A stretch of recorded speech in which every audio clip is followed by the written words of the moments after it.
Iran में America फंसा हुआ है, लेकिन फोन वो नरेंद्र मोदी को कर रहे हैं। मेरा मानना है सर कि इजराइल और अमेरिका अभी वहां छोड़ के नहीं जाएंगे, और ट्रंप ने फोन इसलिए किया है कि बहुत से दुनिया में प्रोमिनेंट लोग हैं कि किस तरह से इस समस्या का समाधान हो, तो उसको प्राइम मिनिस्टर नरेंद्र मोदी से बात करनी चाहिए। पहली हकीकत क्या है, पहली सच्चाई क्या है आज, कि वो बिल्कुल अकेला है दुनिया में, खासतौर पश्चिमी देशों का जहां तक सवाल है। ईरान को अभी तक $20 बिलियन का नुकसान हो चुका है। $20 बिलियन 9 शून्य होते। ये कौन हर जाना भरेगा सर? डोनाल्ड ट्रंप को एग्जिट चाहिए, वो कहेगा।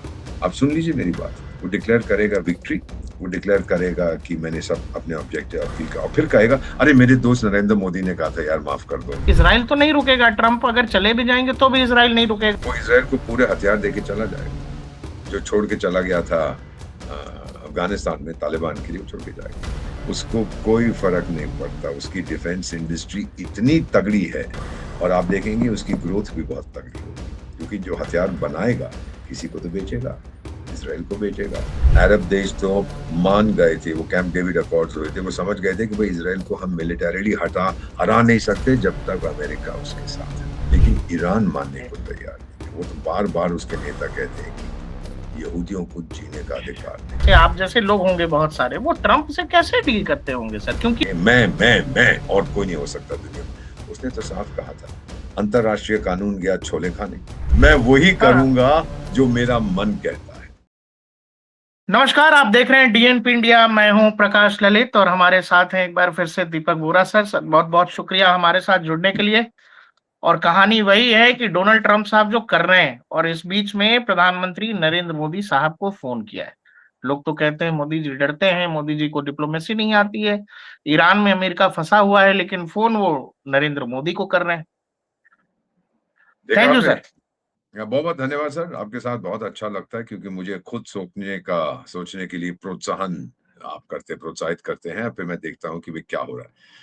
ये सही है कि डोनाल्ड ट्रंप ने फोन किया। पहली हकीकत क्या है, पहली सच्चाई क्या है आज, कि वो बिल्कुल अकेला है दुनिया में, खासतौर पश्चिमी देशों का जहां तक सवाल है। उसके मित्र कौन है इस समय? अजीब चीज है, उसके मित्र खाड़ी के अरब देश हैं। वो इसलिए नहीं है कि डोनाल्ड ट्रंप से मोहब्बत करते हैं, वो इसलिए है कि ईरान से वो नफरत करते हैं। मुझे मेरे अरब दोस्त जो हैं, जब मैं 20 साल उस एरिया में रहा हूं, सब ये कहते थे कि हमें इजराइल से खतरा नहीं है, उससे तो हम दोस्ती कर लेंगे, हमें खतरा ईरान से है, क्योंकि वो शिया सुन्नी का है, और दूसरा ईरान चौधरी बनना चाहता था उस एरिया का। भले ही वो मिडिल ईस्ट का हिस्सा नहीं है, थोड़ा दूर है वहां से, लेकिन फिर भी वो चाहता था कि मैं जो है दुनिया को बता दूं कि मैं बहुत बड़ा शहंशाह हूँ, ये हूँ वो हूँ। सर इसकी एक चीज और बताता हूँ, जो शाह ऑफ ईरान था, जिसको धक्के मार के बाहर निकाल दिया था जब ये मुल्ला सरकार आई थी रुहुल्लाह खोमेनी की, उसने अपनी फौज को बहुत शक्तिशाली बनाने की कोशिश की थी। वो तो कहता था कि एक तरफ यूनाइटेड स्टेट्स है, दूसरी तरफ सोवियत संघ है, और तीसरे दर्जे पर ईरान होगा। मेरी सबसे शक्तिशाली फौज इस पूरे एरिया में होगी। यहां तक कि उसने कुछ हथियार ऐसे ऑर्डर किए थे जो अमेरिका ने अभी तक बनाए भी नहीं थे, लेकिन वो उसके पास पैसे बहुत थे, तो वो खरीदता रहता था। तो जो नई सरकार आई, जो ईरानी लोग थे, आमतौर ऑर्डिनरी पीपल, उनके दिमाग में ये विचार था कि हो सकता है कि हम फिर से बहुत शक्तिशाली बने। ये होता है सर, ये फीलिंग माइंड में होती है कि भाई हम बहुत शक्तिशाली बनेंगे और हमारा बहुत दबदबा होगा इस एरिया में, और मिडिल ईस्ट को तो हम डोमिनेट करेंगे, जो वो करना चाहता था। तो इसने शाह ईरान, वो सारे अमेरिका के जो पैक्स थे, सेंटो सीटो फीटो, सब में घुस गया था, वो सब बंद हो गए। लेकिन जिसने ये कभी अपना सपना नहीं छोड़ा था कि मैं बहुत शक्तिशाली देश बनूंगा। अब ट्रंप साहब की, क्योंकि ये दोस्त हैं जो ईरान से नफरत करते हैं, यहां तक कि सऊदी अरेबिया की क्राउन प्रिंस मैं मिला हुआ, उन्होंने साफ कहा है ट्रंप से कि ईरान के साथ जंग रोको मत जब तक उसको बिल्कुल खत्म ना कर दो, क्योंकि आप तो अगर विक्ट्री, उसको क्या कौन रोकता है सर? वो कह दे मैं जीत गया जी, मैंने कहा था उनकी न्यूक्लियर फैसिलिटी को खत्म कर दूंगा, मिसाइल फैसिलिटीज को खत्म कर दूंगा, मैंने कर दिया, मैं घर जा रहा हूं, मैं तो जीत गया। लेकिन फिर इन बाकी देशों का क्या होगा? तो इसीलिए कह रहे हैं कि मत जाओ, यहां रहो, नहीं तो ईरान हमें ठोकेगा। सो मेरा मानना है सर कि इसराइल और अमेरिका अभी वहां छोड़ के नहीं जाएंगे, और ट्रंप ने फोन इसलिए किया है कि बहुत से दुनिया में प्रोमिनेंट लोग हैं, फिनलैंड के राष्ट्रपति भी हैं, और भी बहुत है, मेरे फ्रेंड्स हैं। उन्होंने कहा है कि अगर ट्रंप कोई नया रास्ता ढूंढना चाहता है, कि किस तरह से इस समस्या का समाधान हो, तो उसको प्राइम मिनिस्टर नरेंद्र मोदी से बात करनी चाहिए, इसीलिए उसने हाँ, फोन। ये वो हम लोगों ने बातचीत भी की थी कि टकल कार्लसन अपने पॉडकास्ट में कह रहे थे कि अच्छा, बिल्कुल वही बात हुई है कि Donald Trump should call prime minister Narendra Modi, और कॉल किया है उन्होंने। पीएम का जो 100%। और ट्वीट है वो प्राइम भी यही मिनिस्टर कह रहे हैं मोदी ने कि प्राइम मिनिस्टर नरेंद्र मोदी ने तुरंत पोस्ट कर दी। इसका भी एक कारण है कि भाई मेरे फ्रेंड डोनाल्ड ट्रंप ने फोन, वो इसलिए कि डोनाल्ड ट्रंप कहीं ये ना पोस्ट करे जी नरेंद्र मोदी 1 घंटा फोन पे खड़ा रहा और बोला डोनाल्ड ट्रंप साहब मेरे भगवान मुझसे बात करो, उसका कोई भरोसा नहीं है। हाँ हमने तुरंत कह दिया कि हाँ उसने फोन किया है, हमने फोन नहीं किया था। अब सर ये हाँ मैंने कई बार अपने करियर में देखा है कि पोजीशंस हार्डन हो जाती है। देख भाई, मेरे को छोले खाने हैं और दूसरा कहेगा नहीं मेरे को चावल खाने हैं। अब दोनों के भिड़ गए, अड़ गए हैं। फिर एक तीसरा आता है, कहता है यार ऐसा करो चपाती खा लो। तो ये जो होता है ना, ये मध्यस्थता, ये वही कर सकता है जो फ्रेश ओपिनियन ला सकता है, जो कुछ कह सकता है कि भाई आप लोग आपस में भिड़ रहे हो। समझौता ये है। ईरान कहता है कि 3 चीजें, उसने 3 मांगे रखी हैं। पहला कि मुझे जो करना है आप लोग उसमें दखल नहीं दोगे, मेरी नीतियों में आप लोग पंगा नहीं। दूसरा, जो नुकसान हुआ है उसका मुआवजा। हर्जाना। अभी मैं बताता हूँ आपको, गाजा के बारे में आपको बताता हूँ। और तीसरा उसने कहा था, ईरान ने ये कहा है कि मेरे ऊपर कभी भी आइंदा आने वाले समय में हमला नहीं होगा। ये साफ बात उसने 3 चीजें कही। अमेरिका क्या चाहता है? अमेरिका सीधा ये कहता है कि टाइगर देख ले, तूने जो करना है कर, लेकिन मैं तेरे को ये जो तो आपका आइडिया है कि मैं ये कर दूंगा, वो कर दूंगा, इतनी मिसाइलें बनाऊंगा, न्यूक्लियर प्रोग्राम रखूंगा, वो मैं नहीं करने दूंगा। अब सर, ईरान को नुकसान कितना हुआ है अभी तक? मैं आपको कुछ बताऊं? मैं एस्टिमेट लेता हूं गाजा से। ये संयुक्त राष्ट्र संघ ने एस्टिमेट लगाया था कि गाजा की जो आर्थिक व्यवस्था थी या जो वहां नुकसान हुआ है वो 18.5 बिलियन डॉलर, बिलियन में 9 शून्य होते हैं, यानी जो वहां की जीडीपी है उसका 7 गुना, 2022 की जो जीडीपी है उसका 7 गुना। और संयुक्त राष्ट्र संघ ने यह कहा था 350, मैं दोबारा कह रहा हूं 350 साल लगेंगे अगर गाजा की आर्थिक व्यवस्था को 2022 के हाँ, लेवल तक वापस लाना है। अब मेरा अपना मानना है सर, मैं तो अर्थशास्त्री हूं, जो हमने कैलकुलेशन किया है, ईरान को अभी तक 20 बिलियन डॉलर का नुकसान हो चुका है। 20 बिलियन डॉलर्स, 9 शून्य होते। ये कौन हर्जाना भरेगा सर? डोनाल्ड ट्रंप का अंकल देगा? सवाल नहीं पैदा होता। इजराइल देगा? ना अरब देश देंगे। पैसा उनके पास है, लेकिन ईरान ने सबको नाराज कर दिया। So, इसको देखते हुए अब वो जो कहते हैं ना ऑफ रैंप, जो हम कहते हैं कि भाई हमें एग्जिट चाहिए, डोनाल्ड ट्रंप को एग्जिट चाहिए, वो कहेगा। आप सुन लीजिए मेरी बात, मैं इस आदमी का इसकी मानसिकता जानता हूँ। वो डिक्लेयर करेगा विक्ट्री, वो डिक्लेयर करेगा कि मैंने सब अपने ऑब्जेक्टिव अपील का, और फिर कहेगा अरे मेरे दोस्त नरेंद्र मोदी ने कहा था यार माफ कर दो उनको, चलो मैंने उसकी बात कर ली और मैंने माफ कर दिया, मैं जा रहा हूँ, बाकी आप लोग भिड़ते रहो, क्योंकि मेरे को तो हार्मोन स्ट्रेट से कोई लेना देना नहीं है। मेरा तो तेल जाता नहीं, मैं तो सेल्फ सफिशिएंट, दुनिया का सबसे बड़ा प्रोड्यूसर और एक्सपोर्टर हूँ तेल का। रूस को जरूरत नहीं है तेल की। अब जिनको तकलीफ होती है वो चाइना है, इंडिया है, साउथ कोरिया, ऑस्ट्रेलिया है, जापान है, आपस भिड़ो, आप संभालो हार्मोन स्टेट को, मैं चला, मैं कौन होता हूँ? सो मेरा मानना सर ये है कि अब मिडिल ईस्ट के जो बॉर्डर हैं वो रीड्रॉ होंगे। इसराइल के ऊपर हमास ने हमला किया था सर, आपको याद होगा, जब सारा जंग शुरू हुआ था गाजा में। सारी हमास कहानी को तो वहीं से शुरू है। शुरू हुई, थैंक यू। और वो सब खत्म, हमास को उन्होंने नपुंसक बना दिया, मार मार के खत्म कर दिया। यहाँ तक कि गाजा को अब डोनाल्ड ट्रंप ने, उसने अभी अपना ये विचार छोड़ा नहीं है, वो तो कहता है मैं इसको एक रिवियरा बनाऊंगा। डोनाल्ड ट्रंप रिवियर, सब मैं गया हूँ, बड़ी खूबसूरत जगह है, समुद्र की लहरें आती हैं, आपके चरणों को छूती हैं, आप आराम से लेटे हुए हैं, ऐश, बड़ी खूबसूरत जगह। लेकिन इन जिहादियों ने अरे जो उसको लोग हैं वो खूबसूरत नहीं है ना, उन लोगों ने तो नरक बना दिया उस जगह को। वो जिहादियों ने तो नरक बना दिया ना, तो वो सबको बाहर निकालना चाहते हैं। समस्या ये है कि कोई लेने को तैयार नहीं है। तो अगर इतना नुकसान हुआ है, अब एक चीज और देख लीजिए, ईरान, इजराइल क्षमा कीजिए, क्या कर रहा है? कहता है कि सदर्न लेबनान, दक्षिण लेबनान अब मेरा है। अब मैं वो नदी के पार भेज रहा हूं, क्योंकि हम मैं हिजबुल्लाह पूछने ही वाला था आपसे। बस जो हमले मुझ पे करता है वो दक्षिण लेबनान से करता है, क्योंकि नॉर्दर्न इसराइल दक्षिण लेबनान एक कॉमन बॉर्डर। उसने कहा तुम दफा हो जाओ, मैं 30-35 मील अंदर घुस जाऊंगा, अब वो मेरा इलाका है। अगले 500 साल के बाद देखेंगे क्या करना है उसका। क्योंकि लेबनान कुछ कर नहीं पाया था हिजबुल्लाह को कंट्रोल करने के लिए। गलती क्या थी, क्यों नहीं कर पाया? क्योंकि जब हिजबुल्लाह फुदक रहा था वहां पे, तो लेबनान के जो पॉलिटिशियंस हैं सर, वहां के भी पॉलिटिशियन दुनिया के पॉलिटिशियंस की तरह, अरे डार्लिंग स्वीट हार्ट, अरे आ जाओ, कोई बात नहीं, तुम इंचार्ज हो जाओ, क्या फर्क पड़ता है, मुझे क्या फर्क पड़ता है, बस वो वोटें मुझे देते रहो आप। तो अब उनको बहुत दिक्कत हो रही है। उनकी फौज तो बिल्कुल बेकार की है लेबनान की, वो कुछ नहीं कर पाई। हिजबुल्लाह की बहुत तगड़ी फौज है। शायद दुनिया में जितने नॉन स्टेट एक्टर्स जिन्हें हम कहते हैं आतंकी संगठन है, उनमें से सबसे ज्यादा बड़ी फौज इसकी है और सबसे ज्यादा हथियार इसके पास है। तो अब हिजबुल्लाह को ये ठोक रहा है इजराइल। एक और होता था सर, 3 एज थे, एक हमास गॉन, हिजबुल्लाह गोइंग, तीसरा होता था हूथी। आपको याद है लाल समुद्र में, यमन में? यमन में, आजकल हाँ। चुप क्यों बैठे हैं सर? पूछिए अपने आप से, क्यों नहीं फुदक रहे? मैं बता देता हूँ। दिसंबर में उनकी जितनी लीडरशिप थी, उनकी ड्रोन और मिसाइल मैन्युफैक्चरिंग कैपेबिलिटी थी, इसराइल ने उसको खत्म कर दिया था अमेरिका के साथ मिलके। उनके जितने टॉप लीडर्स थे सबको मार दिया था। कि ज्यादा चर्चा नहीं हुई थी, मैं तो रहा हूं इस एरिया में, तो जानता हूं सर। मार दिया, सब मर गए। और फिर हूथियों को कहा गया टाइगर और मार खानी है। हूथी ने कहा अंकल अब नहीं। लेकिन अंकल इतना नुकसान हुआ, तो उसने कहा अच्छा बेटा कितना नुकसान हुआ है?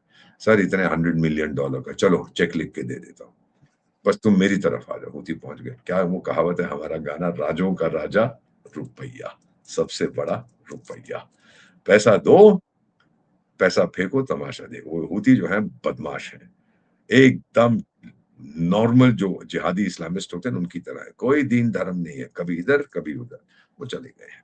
सो अब आप देख रहे हैं कि इसराइल ने एक ही दुश्मन बचा, हूथियों को खामोश कर दिया है।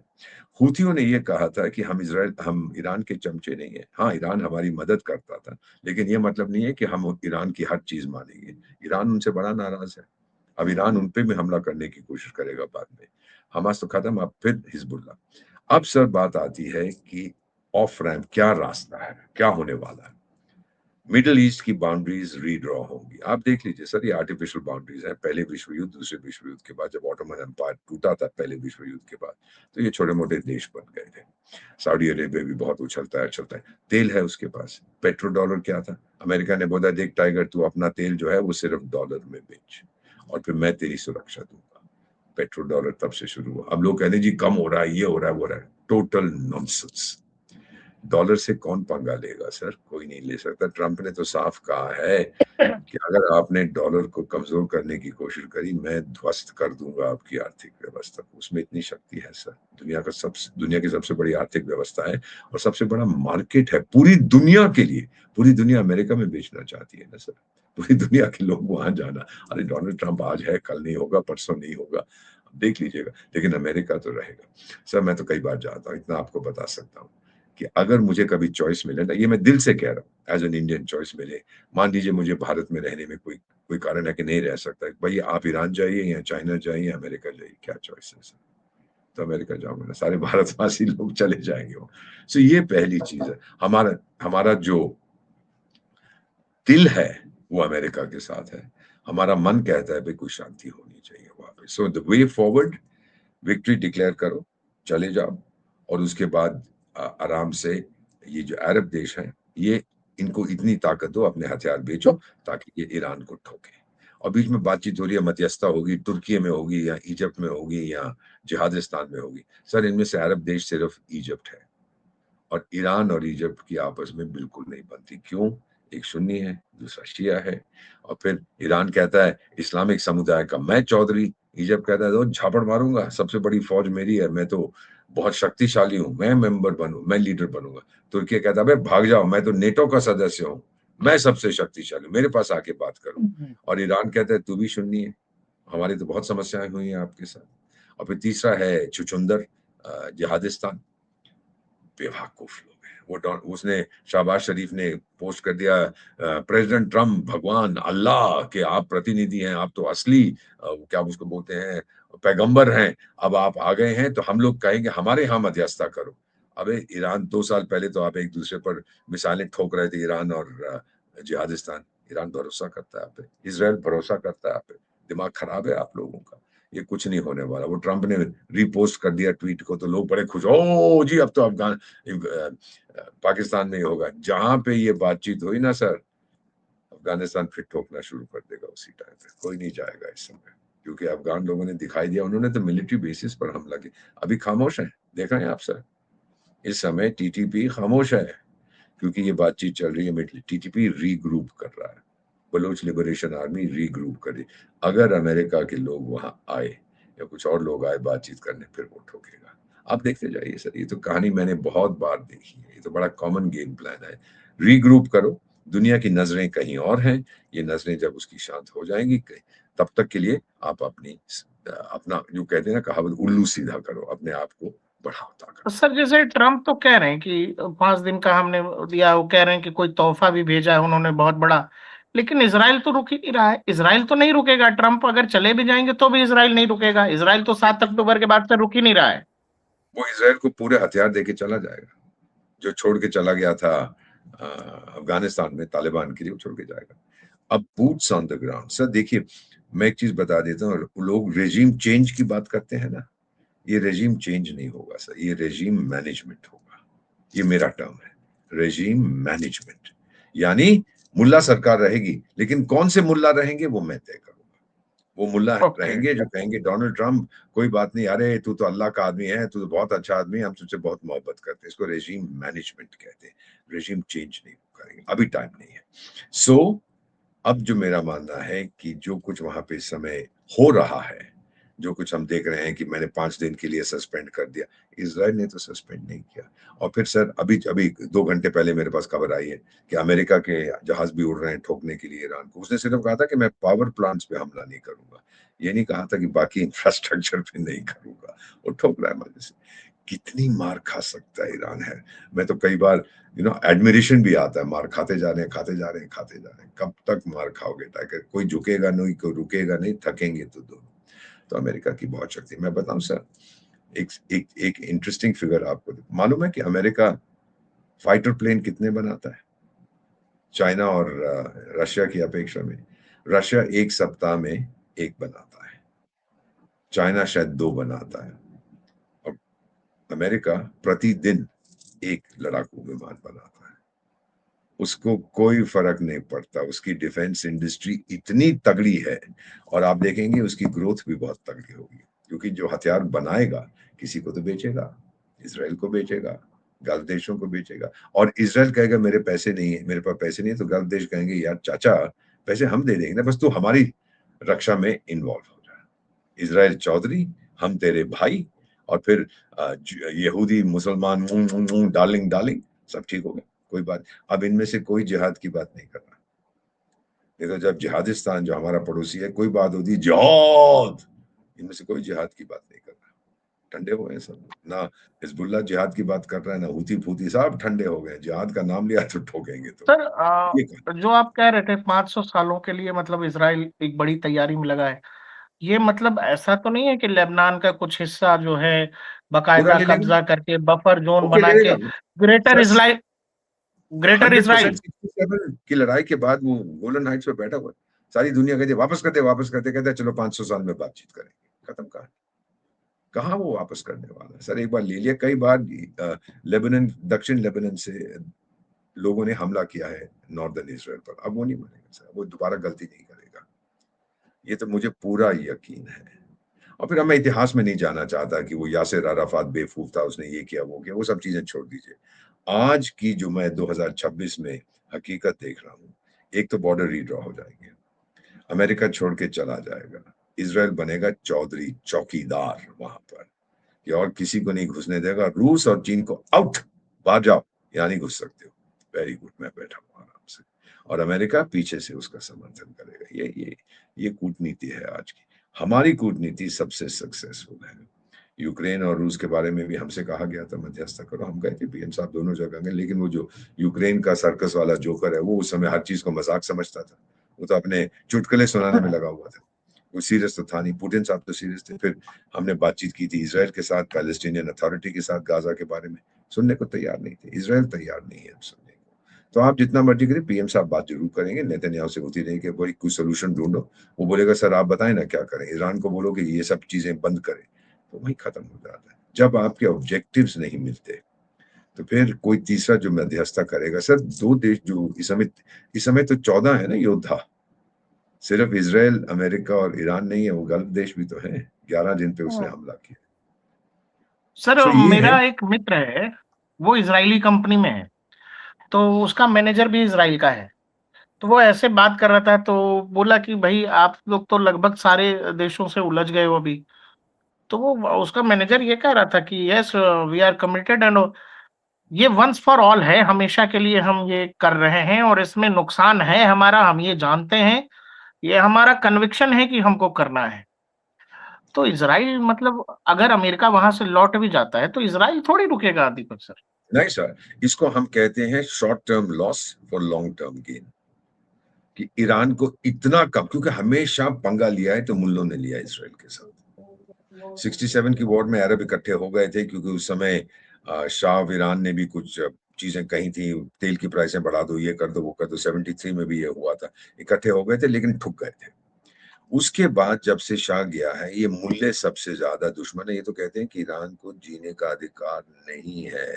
अरब देश तो मान गए थे, वो कैंप डेविड अकॉर्ड्स हुए थे, वो समझ गए थे कि भाई इजराइल को हम मिलिटरीली हरा नहीं सकते जब तक अमेरिका उसके साथ है, नहीं हरा सकते। ये मान गए कि चलिए इसके साथ समझौता करते हैं, दोस्ती करते हैं, डार्लिंग डार्लिंग, यहूदी मुसलमान एक ही हैं, भाई भाई बहन बहन, वो सब शुरू कर दिया।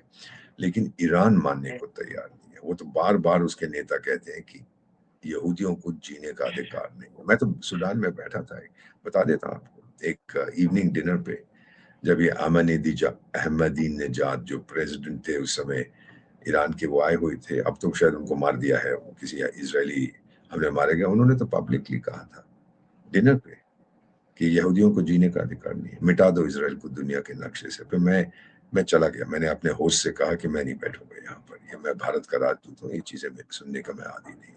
चुपचाप से मैं चला गया। तो ऐसी चीजें जब लोग कहते हैं ना सर, ये अच्छा नहीं लगता कि भाई इनको अधिकार नहीं है। किसको अधिकार है? कौन से समुदाय के लोगों को अधिकार है? दीज थिंग तो इसराइल ये जानता है। कहाँ जाएगा इसराइल? कहाँ जाएंगे यहूदी लोग? है उनका। अब कौन पहले आया, मुसलमान पहले आया या अरब पहले आया या जूस पहले आया, वो सर आप अगले 500 साल तक बहस करते रहिए। अभी इसराइल बैठा है, उसको आप हिला नहीं सकते हो, पीरियड। स्वीकार कर लीजिए। और ना ही चाइना चाहता है, ना ही रूस चाहता है, क्योंकि रूस भी नफरत करता है, सुन लीजिए, इस्लाम से। चेचन वालों को तो पता ही है। चीन नफरत करता है, उइगुर वालों का तो पता ही है। मीटिंग मीटिंग करेगा, अरे डार्लिंग तुम तो मेरे बहुत दोस्त हो, मेरे भाई हो, अंदर से वो स्वीकार नहीं करेगा। ये हकीकत है दुनिया की। बोलो ना बोलो, सच्चाई मान तो लो।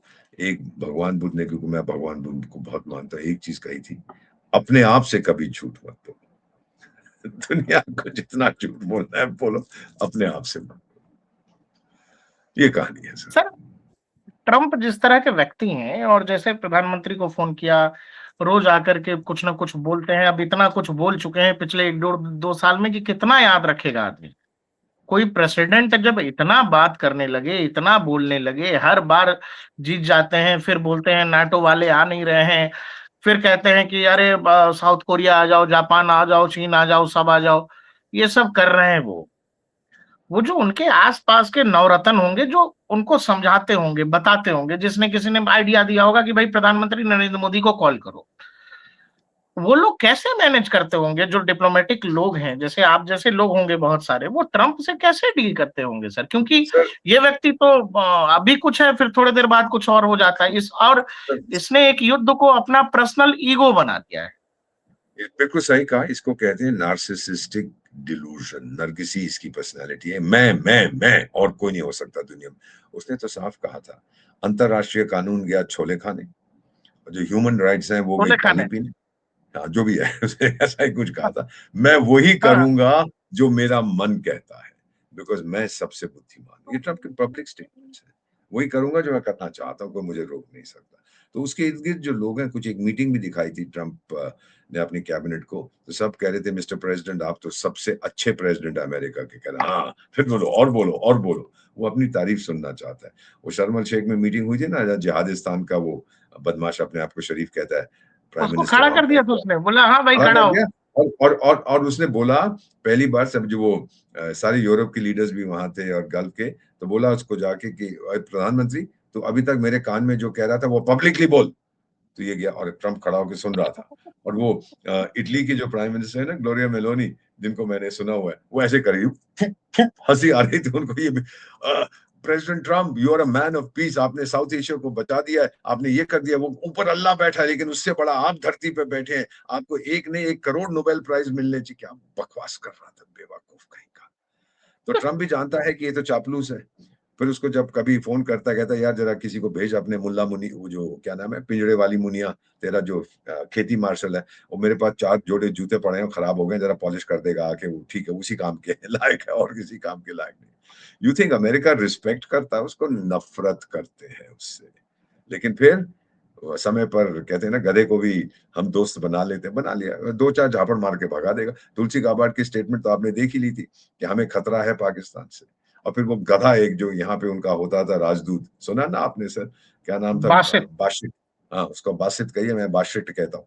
तो हमारे बाशिट यहाँ साहब से ने, लोग जाते थे यहाँ दिल्ली में उसके घर पे इफ्तार करने, कॉन्सुलेट मुझे में। मालूम है, मुझे मालूम है, पुरानी सरकार में बहुत जाते थे, मुझे भी 2-3 बार बुलाया गया था। मैंने कहा छोले खाओ, मैं तो जाऊंगा नहीं तेरे पास।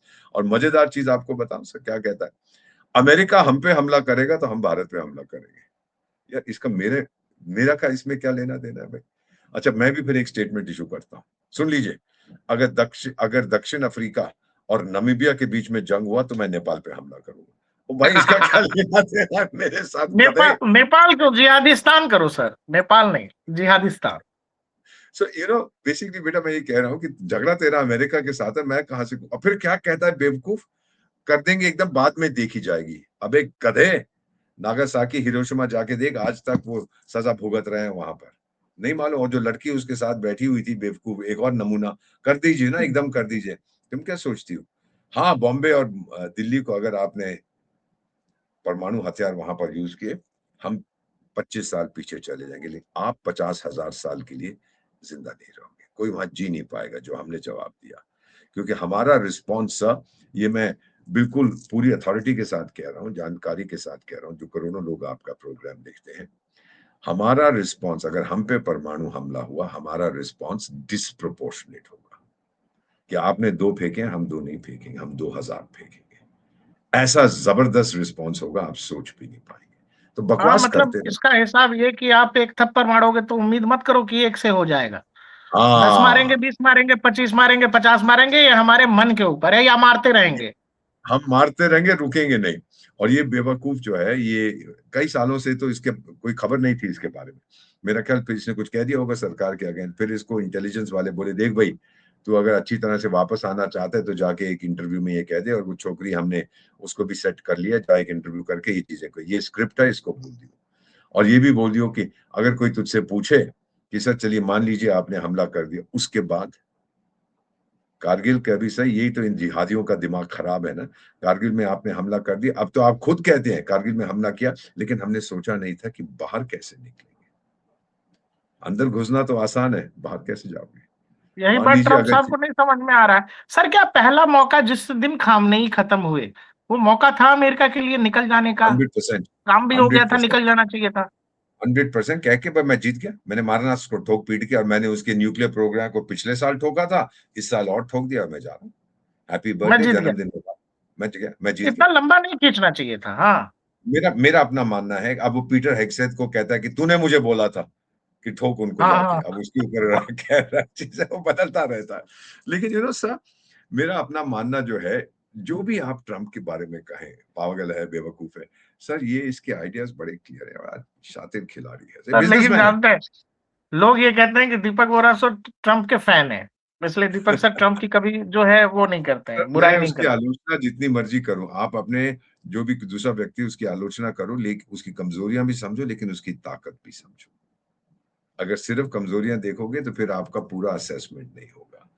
प्रोफेशनली जब हम डिप्लोमेसी में बात करते हैं, भाई फलाने देश की क्या पोजीशन है, अच्छा ये डिप्लोमेट, इनका, इसकी ताकत क्या है, ताकत ये, कमजोरी क्या है, कमजोरी है, उसी के हिसाब से फिर हम बातचीत करते हैं। दोनों चीजें समझनी चाहिए सर। ताकत उसकी ये यूरोप है।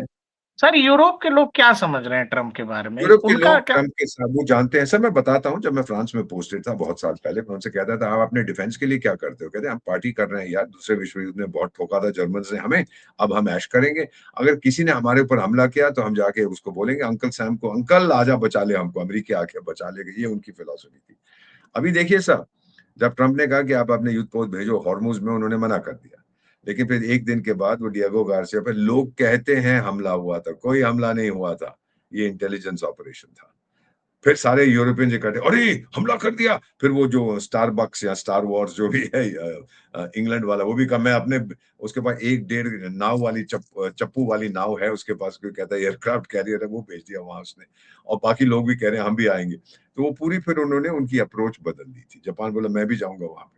सो ये चीजें, इसको फॉल्स फ्लैग ऑपरेशन कहते हैं। इंटेलिजेंस पे बहुत बात किया जाता है। अब उसकी कोई बात नहीं कर रहा डिएगो गार्सिया की। उस वक्त आना था, नेटो के देशों को जगाना था, वो जगा दिया। ट्रम्प ने तो बोला था ये तो नपुंसक है, डरपोक है, अब नहीं वो कुछ कहता। वो मेरा sir take it from me, वो चला जाएगा वहां से। और जो लोग हॉर्मुज का प्रयोग करते रहे, चाहे इस तरफ चाहे उस तरफ, वो फिर यूरोपियन देश वगैरह जो अरब ऑयल खरीदते हैं, वो फिर आएंगे और कहेंगे कि भाई ईरान को अब ऐसा कर दो, ये फाइनल नेम, ऐसा करो कि हॉर्मुज को वो कभी कंट्रोल ना कर पाए। और आपको ये पता है कि वहां के जो मिलिट्री इंस्टॉलेशंस थे, अमेरिका ने उनको ठोक दिया। अब वो वहां पर जो उसने अपने सोल्जर्स बुलवाए हैं, उनको भी भेजेगा। कैप्चर कर लो वो खर्ग आइलैंड को, जहां से उनके ऑयल 90% उसकी तैयारी चल रही है शायद। शायद मतलब हंड्रेड कुछ परसेंट मिलिट्री। 100% वो ले लेगा। अमेरिकन सिपाही वहां बैठेंगे, ईरान बैठ के ढोल बजाएगा और सारी दुनिया देखेगी तमाशा। और हमारे यहाँ जो लोग कहते हैं मोदी जी को डिप्लोमेसी नहीं आती, मोदी जी ट्रम्प से डरते हैं, अमेरिका से डरते हैं, मोदी जी कॉम्प्रोमाइज हैं। वो खुद कॉम्प्रोमाइज है ना, जो लोग ये कहते हैं। किस चीज में कॉम्प्रोमाइज है? भारत की सारी दुनिया सराहना करती है।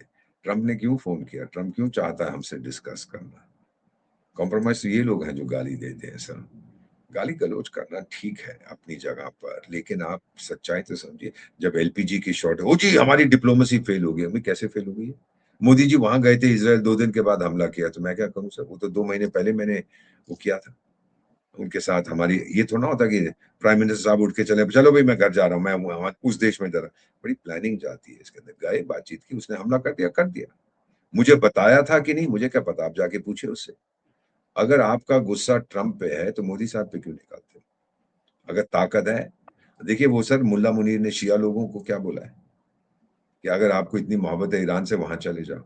सर वहां पर गृह युद्ध होने वाला है, टेक इट फ्रॉम मी।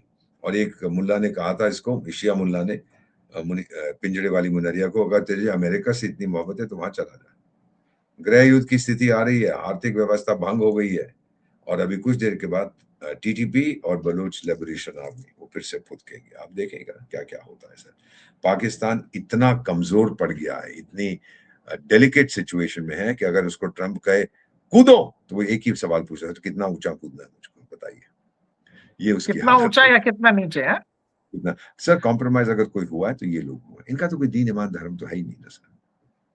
सो ये लोग जो है खत्म हो चुके हैं, बिल्कुल नपुंसक हो। बस एक ही रेलेवेंस है, हमारे पास न्यूक्लियर हथियार है तो है। तुलसी गबार्ड ने तो कह रही है कि अगर आपने वो मिसाइल बनाई तो मैं तो ठोकूंगी आपको। सब देखते हैं क्या होता है इसका। मेरा मानना अभी है कि ये सन जो कर रहा है, ही इज नॉट सीरियस। वो तो नाम के वास्ते कर रहा है। कोई कोई वहां कोई मध्यस्थता नहीं हो। इसराइल जाएगा नहीं वहां पर, ईरान जाएगा नहीं वहां पर, खत्म हो गई बात। अभी ईरानियन जो आर्मी ने वैसे ही कह दिया है कि ये ट्रंप बकवास कर रहा है, 5 दिन के लिए ये करेंगे, 6 दिन के लिए हम बातचीत करेंगे। हम कोई बातचीत नहीं करेंगे, चलो फिर घर जाओ।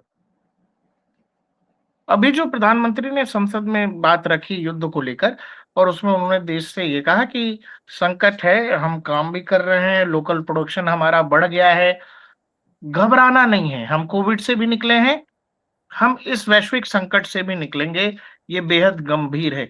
आप इसको कैसे देखते हैं और हर प्राइम मिनिस्टर देशवासी साहब को ने इसको कैसे देखना चाहिए? प्राइम मिनिस्टर साहब ने पूरे देश को साथ लेने की कोशिश की है, लेकिन जिन लोगों के दिमाग नहीं है या दिमाग उनकी दूसरी तरफ के हैं, वो मानेंगे नहीं, ये जो मर्जी कह दें। हम लोगों ने बढ़ाया है, आउटपुट बढ़ाया। जब ऑयल प्राइस शॉक हुई थी 70s में सर, जो 2 बार हुई थी 70s में ना, तेल की कीमतें बढ़ी थी। और अब जो हो रहा है उन दोनों को मिला के उससे ज्यादा है।